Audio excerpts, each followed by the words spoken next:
اتلس کسان یې د کور نه دي چې هغه ته د کور پښتنو کامي مرام یادوي، نو هغه درته وایي چې نه زما خو څوک چې د جنګ نه لرې شو.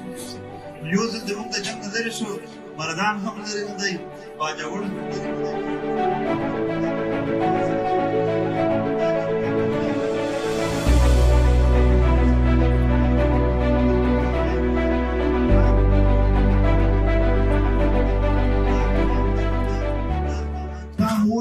چې موږ د دنیا د ملکونو په صف کې یو داسې ملک جوړول غواړو چې نشان یې د پښتون وي، ژبه یې د پښتو وي، وزیر اعظم یې پښتون وي، فکر په نشان یې پښتون وي. او د پښتونخوا هر ملک ته خپل سفیران تللي وي، د دنیا سره خپل کاروبار او کار لري، خپل ژوند لري. دا چې دا کام په کړي که منظور فکر بعد راغی مړ یې